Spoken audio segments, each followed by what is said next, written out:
And good morning guys, it's me again. Bali, ngayong araw nga pala guys ay wala tayong biyahe kay Monheim. Kaya ang gagawin namin ni Kuya Nunoy ngayon is maglalamog kami. At yun nga pala, may nakuha na rin akong booking galing Taytay to San Jose del Monte, Bulacan. Nakapuling siya. Hanapan natin siya ng kasabay. Sana may makuha tayong kasabay papuntang Bulacan kasi luging-lugi talaga sa pooling guys. Kaya samahan nyo kami ngayon ni Kuya Nunoy guys.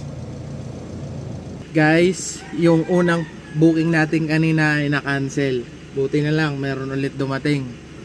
2 Bulacan na tong karga natin. Yan lang. Yan lang yung karga natin, 2 booking. 1 plywood. Tapos yung mga gamot ng baboy tsaka manok. Hanap pa tayo ng 1 pooling para 3 Bulacan. Para paldo. Guys, bali 2 booking na yung nakuha namin kanina ni Kuya Nunoy. At nadagdagan pa ng 1 pooling.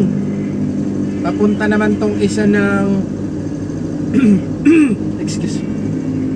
Papunta ng San Jose del Monte.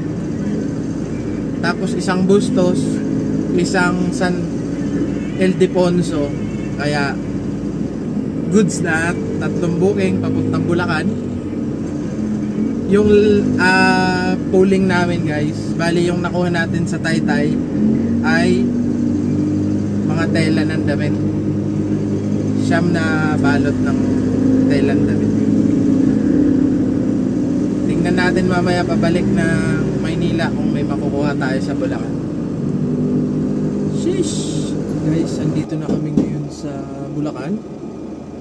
Hindi ko na videohan yung ating first drop, yung pooling natin kanina, kasi medyo nagmamadali yung customer. Kaya dito na kami ngayon sa pangalawang booking, yung plywood kaninang karga na.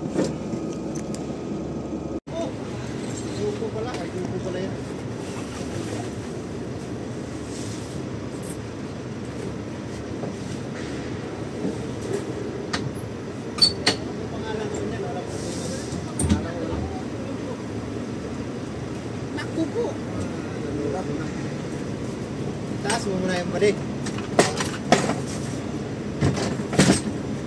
Nagbababa na si Kuya Nunoy nung mga gamot na karga namin kanina.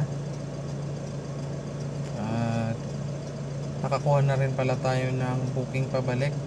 Pero Cavite yung punta. Sana pagdating ng Cavite mamaya makakuha rin tayo ng pabalik ng Metro Manila. Dahil pag hindi tayo nakakuha ng pabalik ng Metro Manila, ngoy-ngoy tayo. Yan. Dining set yung aming nakuhang booking papuntang Cavite. Medyo hapon na. Dumating kami dito sa pangatlong drop guys is 3. Sana makarating tayo ng Cavite ng bago mag 7. Kasi ang Cavite na area, pag inabot ng alas 8 ng gabi, wala nang booking doon pabalik ng Metro Manila. Sana makakuha tayo mamaya ng pabalik.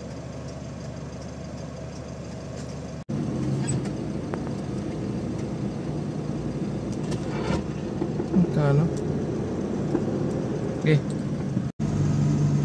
Guys, nandito nga pala kami ni Kuya Nunoy ngayon sa Skyway kasi si customer yung papuntang Cavite ay pumayag naman na mag-NLEX kami tapos mag-Skyway na rin daw para daw mapadali yung biyahe. Dito na kami sa unang babayaran dito sa Skyway. Pipicturean lang natin para pagdating doon mamaya ma-reimburse natin kay customer. Huwag kang umumang agad.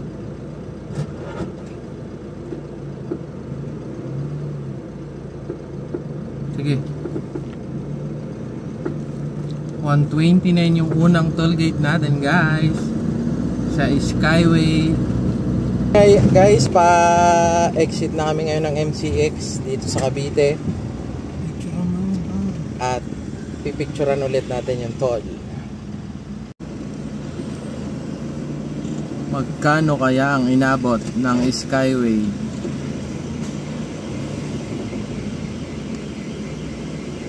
Hubag!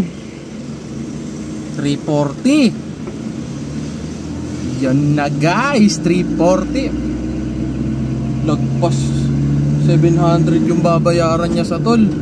Simula NLEX. May toll gate pa dito. Okay.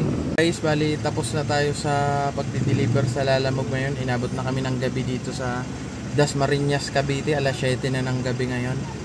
At dahil nagutom na kami ni Kuya Nonoy, kakain muna kami. Bali, tara samahan nyo kami kumain guys. At dito nga yung trip ni Kuya Nonoy na kumain guys.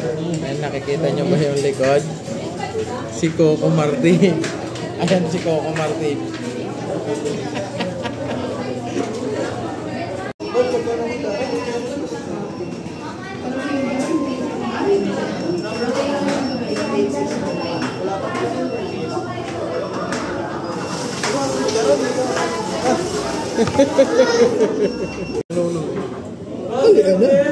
Mang inasar.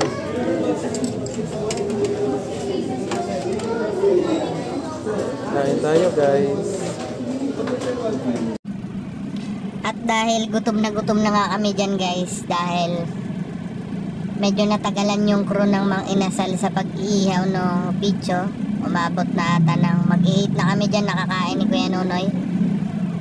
At kita nyo naman yung mga subo. Si Kuya Nonoy nga pala guys ay hindi makakakain yan ng walang kutsara, kaya kahit sa Mang Inasal si kutsara pa rin talaga yan siya. Hindi siya sanay ng walang kutsara. Kahit anong pagkain ipakain mo dyan, kailangan nakakutsara tinidor. Goods naman yan. Kahit saan mo dalhin, hindi ka mahihiyang dalhin yan sa Kuya Nonoy kasi nga hindi sanay magkamay. Eh ako, pag Mang Inasal talaga, nakakamay lang ako. Kaya ang point of view natin ngayon si Kuya Nonoy. Kasi siya, kaya niyang magkutsara tinidor kahit sa Mang Inasal. Ako hindi ko kaya talaga. Baka lumipad yung manok. Aray ko. Sige, Kuya Nonoy, magpakabusog ka. Dahil bukas pa biyahe pa ulit tayo. Oh, ala, bakbak Noy. Noy, bakbak Noy. At yung experience nga pala namin dito guys sa Mang Inasal, dito sa may Save More dito sa may Dasmariñas, medyo hilaw po yung manok nila. At tama bang, hindi naman ako sa nag-iinarte, pero tama bang i-reheat lang yung chicken. Yun lang. Dito lang nagtatapos yung ating video ngayon guys. So, vlogger. Alright ko Vloggers ko yun, Nonoy.